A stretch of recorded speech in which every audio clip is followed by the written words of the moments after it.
Maintenant, on se permet de sortir pendant un court moment de cette couverture spéciale sur l'élection du pape pour parler de santé avec ce projet de loi du ministre Dubé qui veut changer la rémunération des médecins. On en parlait un peu plus tôt avec Alain. Qu'est-ce que ça pourrait vouloir dire pour nous tous, patients, à certains moments? Allons retrouver deux médecins de famille pour en parler.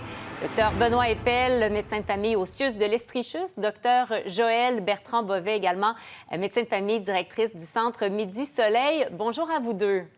Bonjour. Bon après-midi. Docteur Bertrand-Bovet, d'abord, comment vous réagissez à cette manœuvre du gouvernement?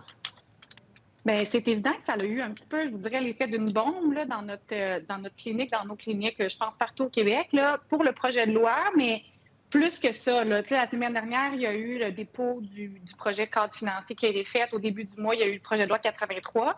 Les médecins vivent de la frustration, je vous dirais même qu'ils vivent de l'incompréhension. La FMOQ a été en négociation de façon très calme, très posée avec le gouvernement, puis on a l'impression, d'autre part, que le gouvernement est très agressif, manque de respect dans la négociation. Et là, alors qu'il n'y avait actuellement pas de manifestation, pas de moyen de pression, il y a un dépôt d'un nouveau projet de loi très coercitif. Donc, on réagit, je vais être honnête avec vous, pas très bien actuellement. Puis sur le terrain, ça paraît vraiment beaucoup, là. Les médecins sont découragés. Il y a beaucoup de médecins qui, actuellement, à l'heure où on se parle, essaient de se trouver un plan B. Essaient de voir s'ils peuvent aller travailler juste dans les hôpitaux, s'ils peuvent quitter la province, s'ils peuvent aller aux États-Unis. Donc, actuellement, on est un petit peu en mode gestion de crise, là. Docteur Eppel, est-ce que vous sentez la même chose de votre côté? Ben oui, définitivement, dans nos groupes là, de réseaux sociaux là, de médecins à travers la province, je pense que c'est une des nouvelles qui fait le plus réagir là, dans ce qu'on a vécu dans les dernières années. Là. C'est très, très réactif. En fait, le projet de loi met presque un terme là, à la négociation entre la FMOQ et le gouvernement. Là. C'est une imposition de conditions de travail. Je ne dis pas que tout est à mettre au vidange là, dans ce qui nous est présenté. Le nouveau modèle de rémunération me paraît intéressant. Maintenant, les montants sont à négocier, c'est ce que je comprends. Par contre, ce qu'on comprend aussi, c'est que le gouvernement met carrément aux poubelles les recommandations de son propre groupe d'experts. Et ça, je pense que c'est ce qui nous jette à terre. Et ce groupe d'experts-là, ces recommandations étaient tout à fait en phase avec ce que médecins, là, nous, médecins, on observe sur le terrain. C'est-à-dire, si on veut une première ligne forte, c'est de mettre des ressources et des professionnels en première ligne pour supporter les médecins, pour effectivement prendre en charge l'ensemble de la population. C'est ça que les pays où ça fonctionne, c'est ce qu'ils font, mais ils ont payé pour un groupe d'experts. Le groupe d'experts fait des recommandations et le gouvernement dit, bien, finalement, c'est pas ça qu'on va faire, on va faire autre chose. Alors là, ça nous jette à terre. Oui. En même temps, est-ce que le statu quo est possible? C'est-à-dire qu'on voit tous ces Québécois qui n'ont pas accès à des soins de santé. Est-ce que vous convenez que de regarder la performance, bon, peut-être que la rémunération n'est pas ce qui serait souhaité, ça reste sans doute à peaufiner tout ça, mais quand même de regarder la performance, est-ce que vous convenez que ça dégagerait davantage de rendez-vous pour les patients québécois? D'abord, à vous, Dr Bertrand-Bovet. Bien, premièrement, j'aimerais mentionner qu'actuellement, on a déjà des indicateurs de performance. C'est pas discuté, mais on a des forfaits actuellement, à l'heure où on se parle depuis des années, pour le nombre de patients inscrits, le nombre de journées travaillées, le nombre de patients vulnérables inscrits. Donc, des indicateurs à la performance, c'est déjà là. Comme travailleurs autonomes payés à l'acte, les médecins qui travaillent plus, vous comprendrez qu'ils sont mieux rémunérés. Donc, les indicateurs de performance, il y en a déjà. Là où on reproche de nous en ajouter davantage, c'est qu'on va devenir imputable comme médecin de la performance du système de santé, alors qu'il y a plein de choses sur lesquelles on n'a pas le contrôle.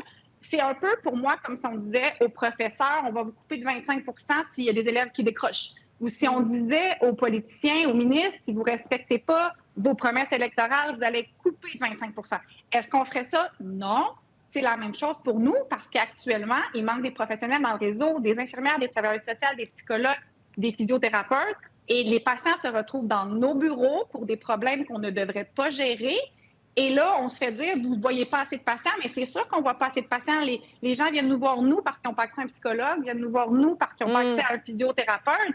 Donc, non, je ne suis pas d'accord et la majorité des médecins ne sont pas d'accord de se faire mettre encore plus de pression pour des choses qui sont complètement hors de notre contrôle. Le fait que des médecins se braquent, docteur Eppel, est-ce que ça peut faire en sorte que des médecins qui, pourraient décider de prendre leur retraite en disant, moi, si on m'oblige à avoir le double de patients alors que je m'en allais vers la retraite, ben ce sera pas le double, ce sera 0. Et là, on se retrouve avec un nombre de rendez-vous qu'ils auraient accordés et qu'ils n'accorderont pas. Là. Est-ce que vous voyez ça se dessiner? Bien, c'est clair. Le gouvernement, dans sa prémisse de base, c'est ça, c'est le tiers des médecins ne travaillent pas assez. Mais c'est qui ce tiers-là? Il y en a 25 qui ont plus que 60 ans. Et s'ils se font, 3 petits points, achalés, on va le dire poliment, par l'État, ils vont dire, bien, laissez faire, là, je vais prendre ma retraite.